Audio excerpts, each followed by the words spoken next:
Assalamualaikum, I am Asma Mushtaq from the W Vibes, and in this tutorial let's solve a linear programming problem. Basically the linear programming problems are the decision making problems where we actually implement or model a real life problem in the form of a linear model. Fine. In the linear programming for problem, you will have an objective function that can either be a cost function or a profit function, and our purpose is to optimize this objective function. So in case of the cost function, we need to minimize the cost, while in case of the profit function, what we will do, we will have to maximize the profit. All right, given to the certain constraints that will be mentioned in the statement of the problem. So let's start with an example where you have to consider the problem of a toy company. So there is a toy company that produces toy planes and the toy boats. So two types of the products or the outputs that are being produced by this company are the planes and the boats. Fine. The toy company can sell its planes for $10 and its boats for $8. So the selling price for the planes is $10, while for the boats it is equal to $8. Alright, it costs $3 in the raw materials to make a plane and $2 in raw materials to make a boat. So the the cost price for the planes is $3, while for the boats it is costing $2 in making. Fine. Now a plane requires 3 hours to make and 1 hour to finish, while a boat requires 1 hour to make and 2 hours to finish. So here you can see that the making and the finishing time for the planes and the boats is given. So for the planes, the making time is 3 hours and finishing time is 1 hour. Alright, similarly for the boats, the making time is 1 hour and the finishing time is 2 hours. Alright, now the toy company knows it will not sell any more than 35 planes per week. Now here is the limitation on the sales of the planes, which is 35. So planes that can be sold in a week should be less than equal to 35. Further, given the number of the workers, the company cannot spend any more than 160 hours per week finishing toys and 120 hours per week making toys. So the finishing and the making time for the toys is also limitized by these factors. So the finishing time is limitized by 120 hours, 160 hours, and the making time is limitized by 120 hours. Fine. So I have written finishing time should be less than 160 hours, while the making time should be less than equal to 120 hours.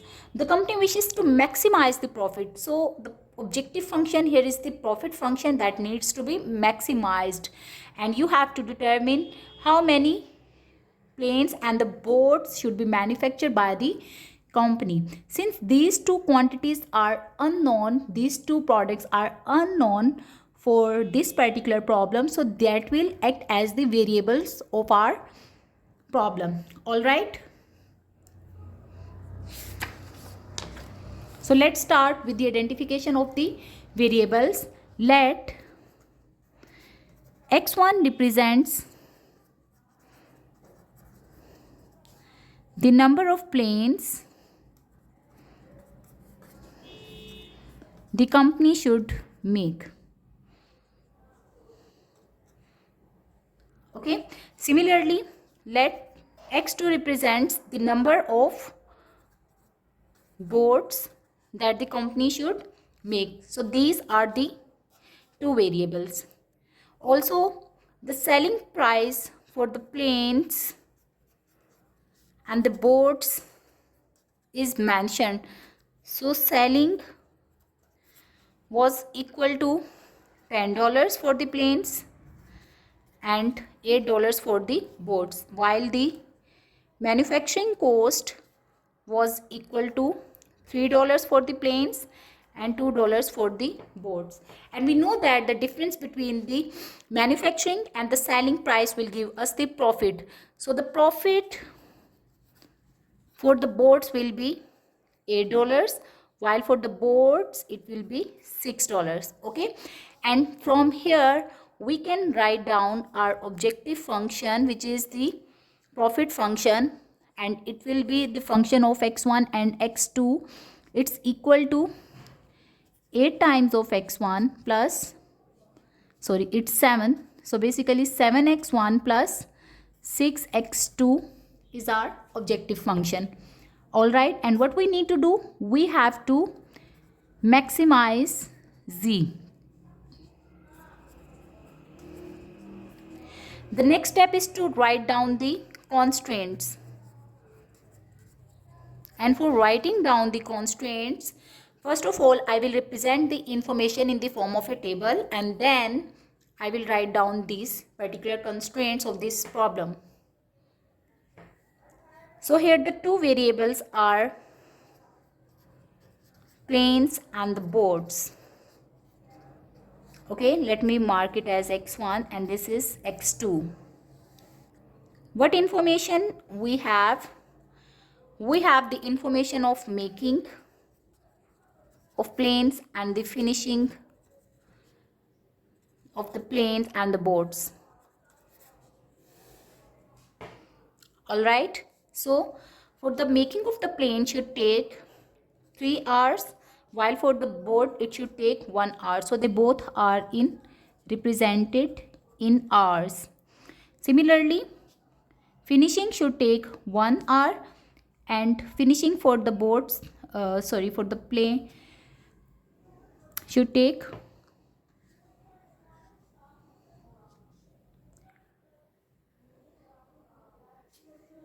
so it's equal to 2 hours. All right, and then we have the cost function as well, but we don't need to write it over here. One thing you should also notice in this problem is that the maximum making time is limitized by the factor of 120, and similarly the maximum finishing time is equal to 150 for the twice. So this information is given in the problem. From here we will start writing down the constraints. So the first constraint is that 3 times of x1 plus x2 should be less than equal to 120, because this is the limit and we cannot exceed. That's why the less than sign is used. Then the second constraint is x1 plus 2 times of x2 should be less than equal to 160. So this is the second constraint, which is on the finishing time. All right. Then the third information that is given, the planes should be less than equal to 35. So the plane variable, which is x1, it should be less than equal to 35. It shouldn't exceed than this value. Okay, because company will not be able to sell more than 35 planes. Okay, the fourth constraint is the non-negativity constraint, which can be written as x1 and x2 both should be greater than equal to 0. So this means that the x1 and x2 both should be positive value. There must be certain amount of the planes and the boats that the company should manufacture in order to get the profit. And now what is our task? Our task is to maximize the profit, maximize z. Fine. And this form is also known as the canonical form of the linear programming model, where you are given the constraints and the objective function. Now our next step is to determine the value of x1 and x2 in order to make our profit maximum. So what we will do, we will plot these constraints and then we will find out the solution. So let's start by plotting from the first equation. Our first equation is 3x1 plus x2 should be less than equal to 120. This is the constraint 1. Okay, and for the time being I will first treat it as a straight line equation, and I will remove the inequality sign, and later on what we can do, we can simply consider the feasible region by using that inequality sign. Okay, so I have marked the two axes as x1 and x2. All right, and I will also assign values to these axes in order to plot the equation. Okay, so the first equation is 3x1 plus x2 should be equal to 120. When x2 is equal to 0, then what will happen? 3x1 will be equal to 120, and this implies that x1 is equal to 120 divided by 3, which is equal to 40 in this case. So the first point of intersection will be x1 is 40 while x2 is equal to 0. Let me mark this point on the graph. So we will be somewhere over here. This is our first point. Then the second point can be obtained by putting x1 is equal to 0. Then x2 will be equal to 120. So 0, 120 is the second point of intersection. That will be somewhere over there. And we will join these two points with a straight line. So let's just do that.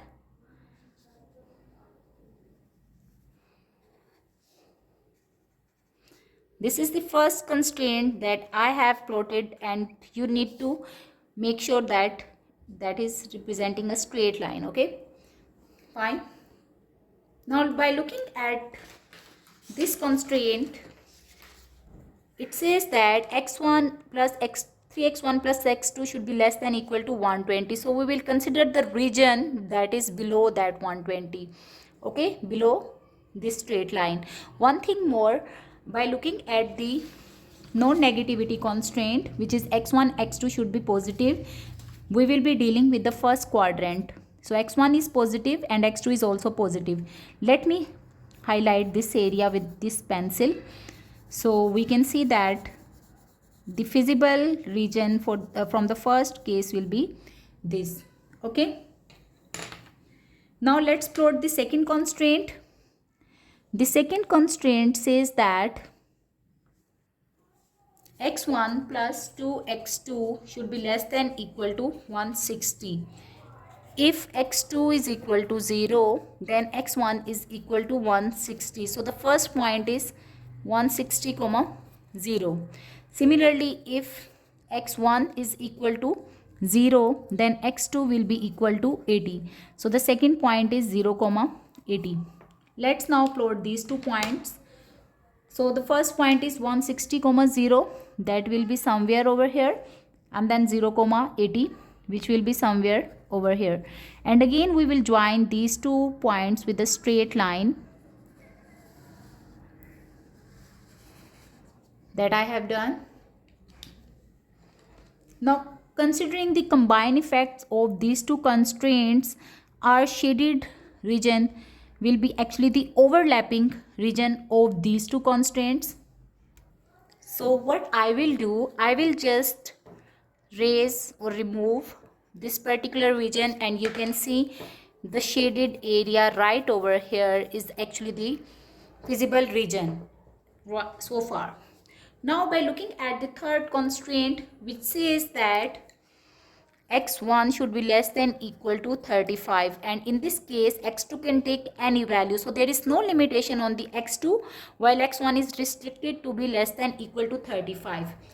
When we will bound it, then x1 is equal to 35 will be somewhere over here, and in this case our area can be represented like that. Now let's highlight the feasible region in this case. So I will use a colored pencil, and our feasible region will be this shaded area, whose points are this one, which is equal to 0, 80, then this point which is equal to 35 comma 0. Then the point of intersection of these two constraints, which is unknown to us, and we will have to find its value. So 3x1 plus x2 should be equal to 120, and x1 plus 2x2 is equal to 160, and we have treated these two constraints as the linear equations. Why? Because we are merely interested right over here for the point of intersection of these two equations. So let's just solve them. So we can solve these two equations by making the coefficients equal. I will make the coefficients of x1 equal, and for that I have to multiply this equation with 3. So it becomes 3x1 plus 6x2, which is equal to 480. And then I will subtract the second equation from it. So 3x1 minus x2 is equal to 120. Here we will have 5x2 is equal to 360, and this implies x2 is equal to 72. Fine. Now let's substitute the value of x2 in the above equation. So 3x1 plus 72 is equal to 120. So 3x1 is equal to 120 minus 72, which is equal to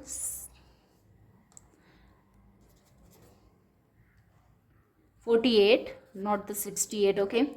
And x1 will be equal to 16. Hence, x1 and x2 will have the value 16, 72.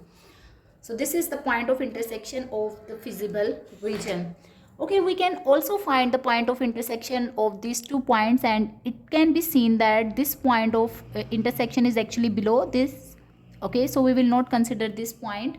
Now the next step is to find the value of our objective function, which is the profit function at these 3 points that I have determined so far. So the objective function is equal to 7x1 plus 6x2, and we will find its value at the point 0, 80.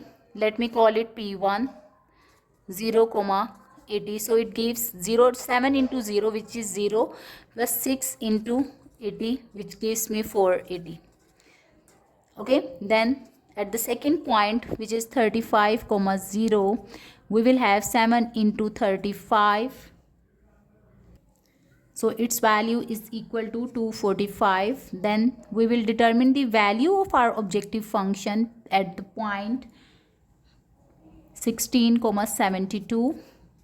So this gives 7 into 16 plus 6 into 72, which is equal to 544.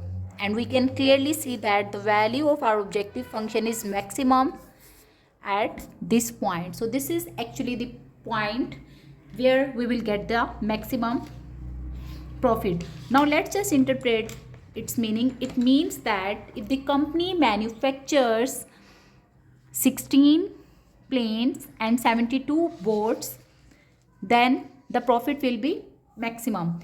This was one way to solve the linear programming model. There is a software available which is known as the Lingo, and you can also represent or write down your model in that software and find its solution very quickly. So let me just give you a quick demo of it.